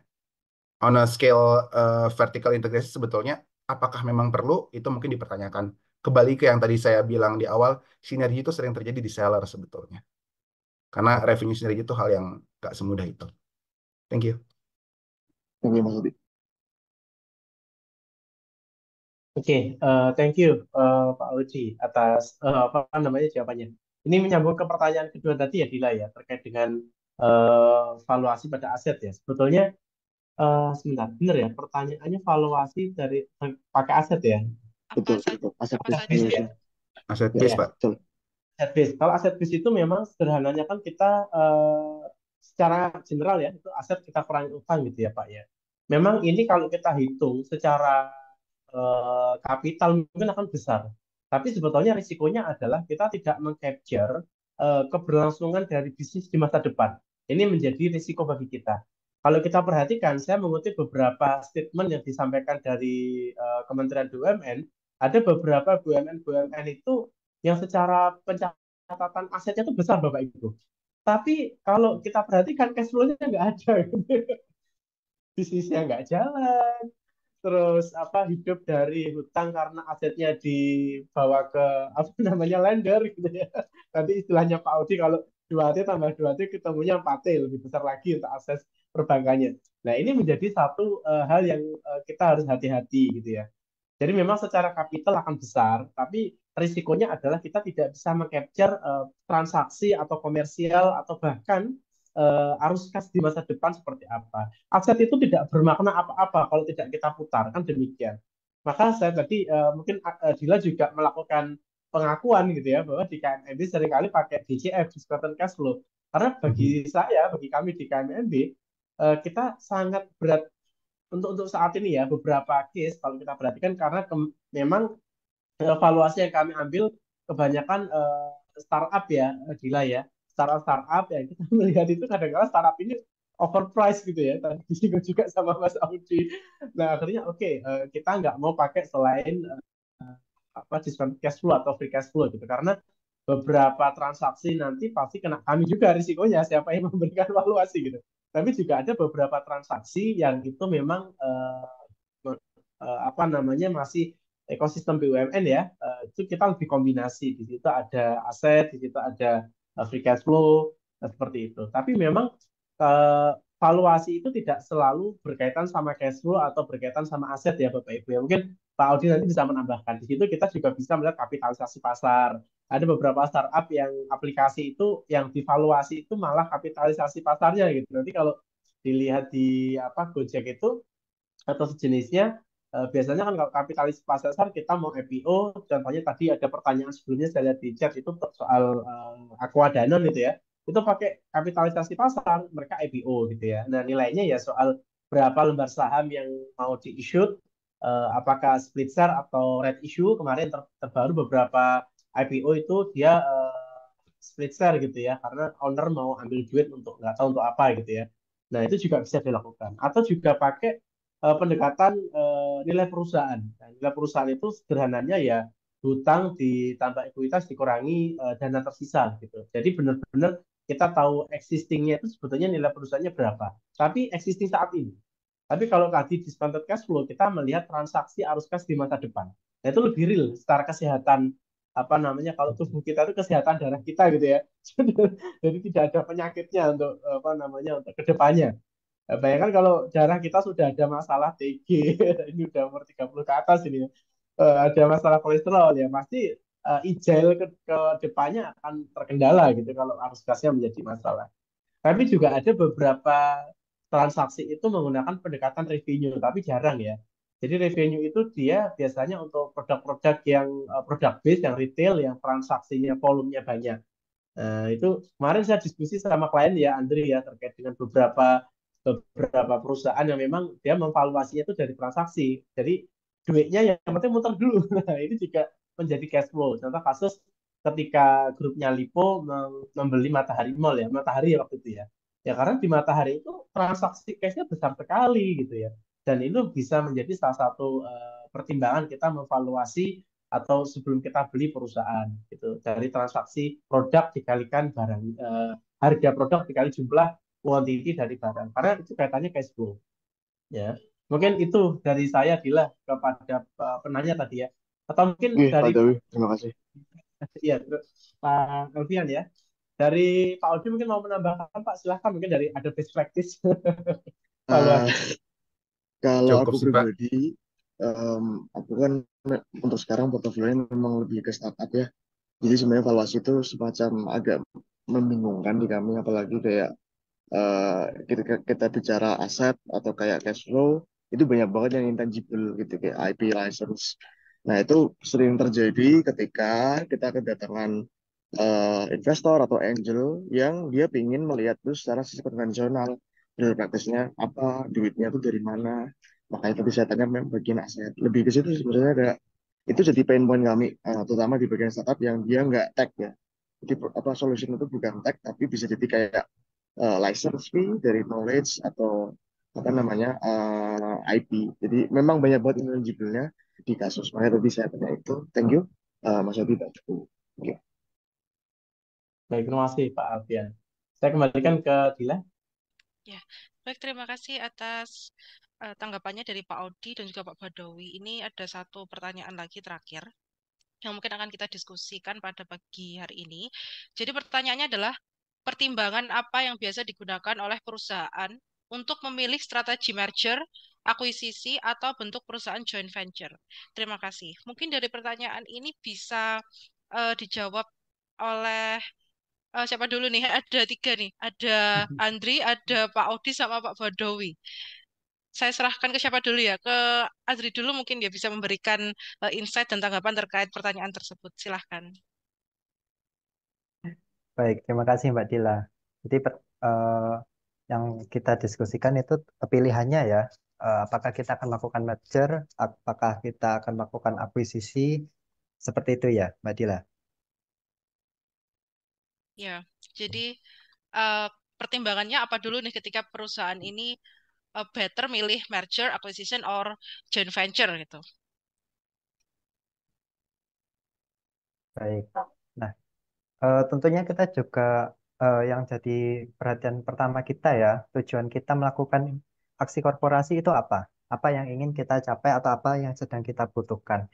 Kalau kita semisal di yang saya sampaikan di awal tadi, semisal kita sedang membutuhkan sumber daya tertentu atau apa namanya sumber daya tertentu yang kita butuhkan untuk bermain di industri tersebut, maka eh, mungkin akuisisi akan jadi pilihan yang tepat. Juga kita melihat pada strategi diversifikasi yang kita terapkan dalam perusahaan. Ketika kita melakukan strategi diversifikasi yang mana itu relate dengan bisnis kita, maka pilihan merger bisa menjadi pilihan. Sedangkan ketika kita menjalankan strategi yang unrelate, maka akuisisi akan jadi pilihan yang baik. Nah, hal itu tergantung pada kembali lagi pada hambatan yang mungkin akan muncul ketika kita melakukan aksi korporasi.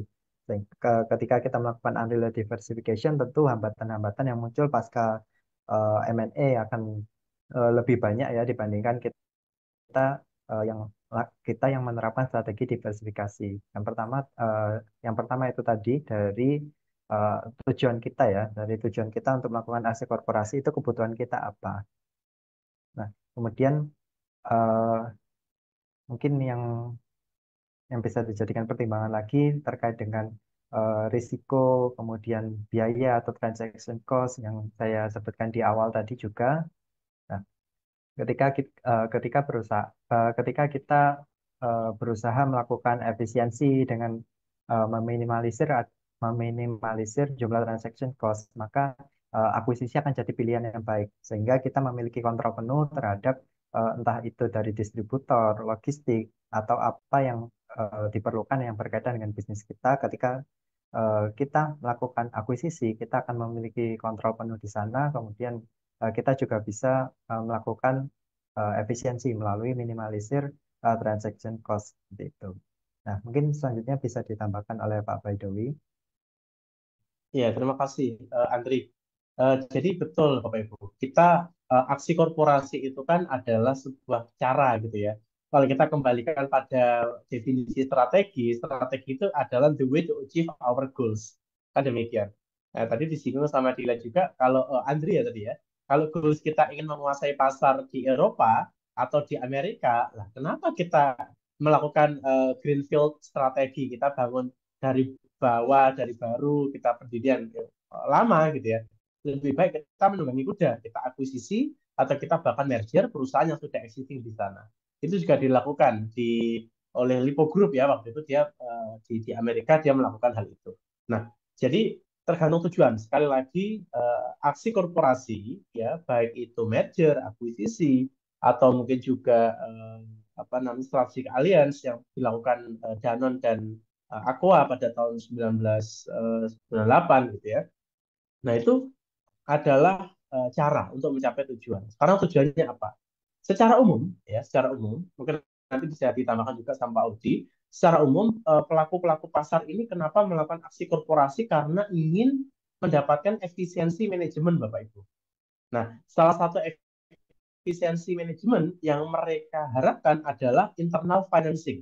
Nah, jadi ketika kita berkenan diakuisisi ya, oleh perusahaan lain, yang mana kita tahu perusahaan lain itu secara capital dia mumpuni, maka kita ya tidak masalah gitu ya. Diakuisisi apakah itu minoritas atau mayoritas. Bahkan kita ada beberapa kolega, kita lagi bantu sebagai apa namanya transaction deal-nya, kita jual aja Pak 60% saham kita gitu.